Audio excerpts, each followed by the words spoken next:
In the small town of Millfield, there was a house on top of a hill. The locals knew it as House Hill, and for as long as anyone could remember, it had been abandoned. Some say it was cursed, others say it was haunted, but no one really knew the truth.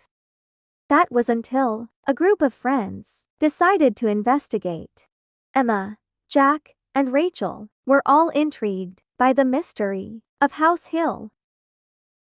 They had heard the stories, but they never believed in ghosts or anything supernatural. So, one night, they made a plan to sneak into the house and explore.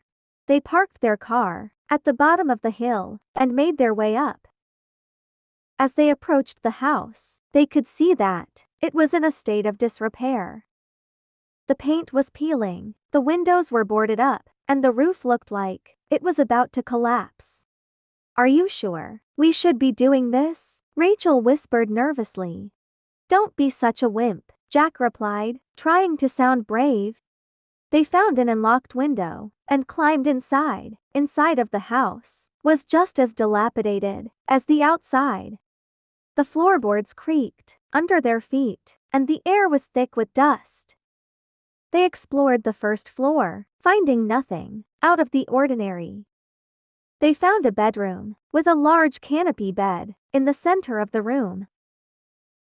It looked like it hadn't been touched in years, except for a strange symbol carved into the headboard. "What is that?" Emma asked, pointing at the symbol. "I don't know," Jack replied, feeling uneasy. As they continued exploring, they heard strange noises coming from the walls. It sounded like someone was whispering, but they couldn't make out what was being said. They tried to ignore it and continue their investigation, but the noises only grew louder. Suddenly, they heard a loud crash from downstairs. They froze, listening intently for any more sounds. But all they could hear was the pounding of their own hearts. "We need to leave," Rachel whispered urgently. But before they could make their way back down the stairs, they heard footsteps coming up the stairs. They turned to run, but they were too late. A figure appeared in the doorway, blocking their exit.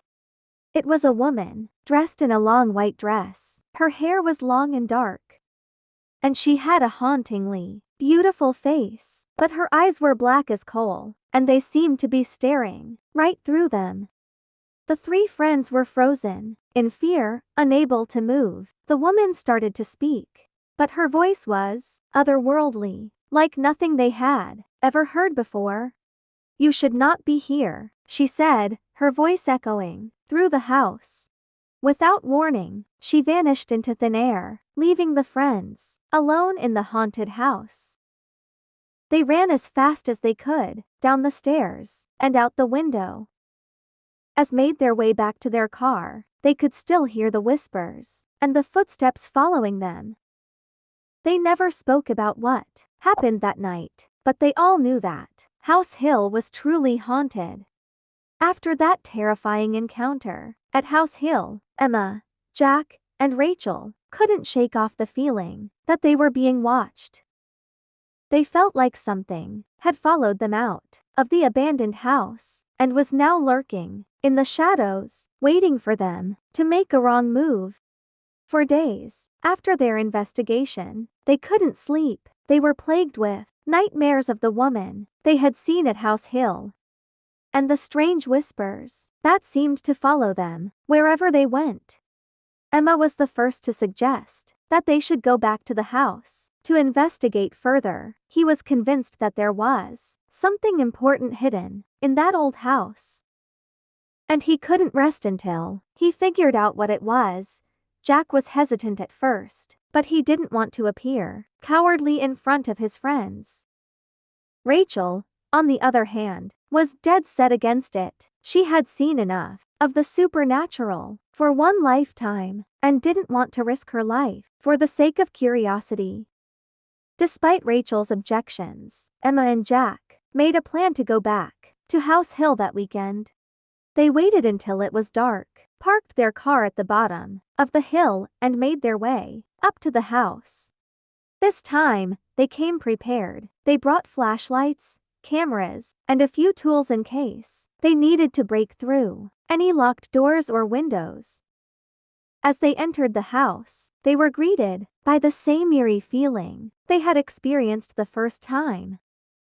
The floorboards creaked under their feet, and the air was thick with dust, but this time, they were more determined than ever to find out the truth. As they started exploring, they found another bedroom with a similar symbol carved into the walls. This time, the symbol was surrounded by what looked like strange, ancient writing. They took pictures of everything and made notes of the symbols and writings, but as they were about to leave, they heard a strange noise coming from the closet. Jack slowly opened the closet door, revealing a small hidden compartment. Inside, they found a book, bound in leather, with the same symbol carved into the cover. Excitedly, Emma opened the book and started to flip through the pages. But as he did, a gust of wind blew through the room, knocking out their flashlights and slamming the door shut. In the darkness, they heard the whispers again. This time, they could make out some of the words. "Get out! Leave this place. It's not safe." But they were determined to find out what was hidden in that book. They fumbled for their flashlights and finally managed to find the switch.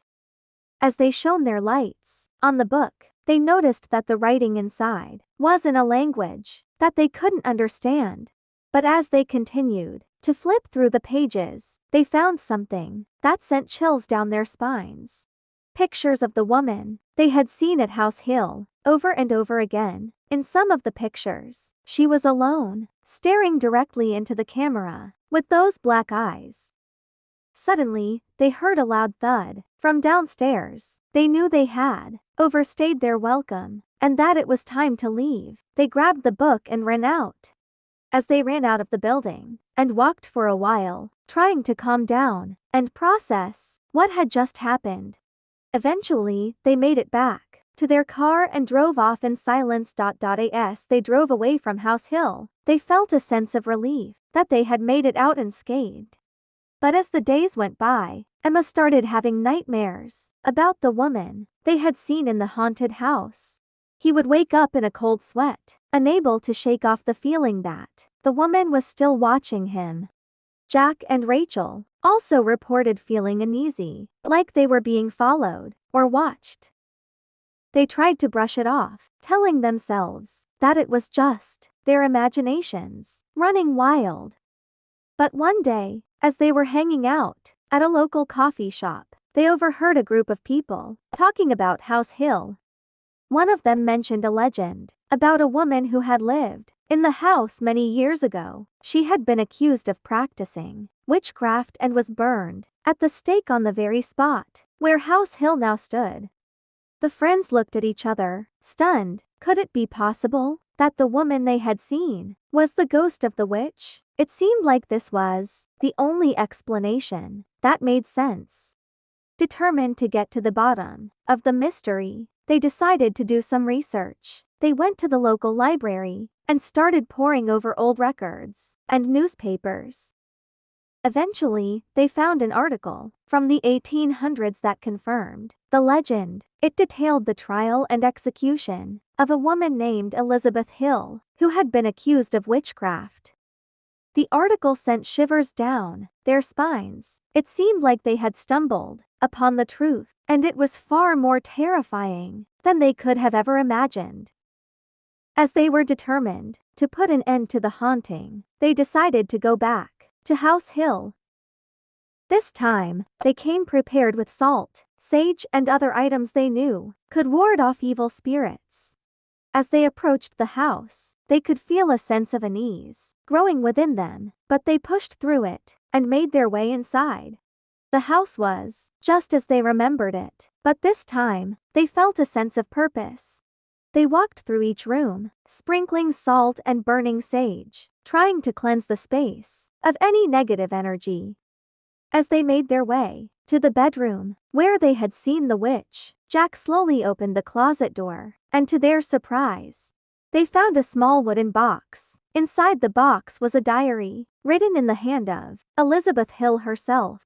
They started reading, and as they did, they felt like they were transported back in time. Elizabeth wrote about how she had been falsely accused of witchcraft by her jealous neighbors. As they read on, they realized that Elizabeth was innocent and that she had been unjustly executed. This was why her spirit was still haunting the house.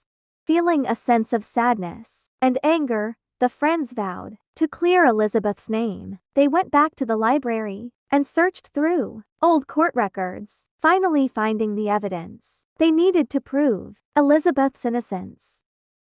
They took their findings to the town council, who agreed to issue a formal pardon for Elizabeth Hill. It was a small victory, but it meant everything to the friends who had been haunted by her ghost. With Elizabeth's spirit finally at peace, House Hill was no longer a place of terror.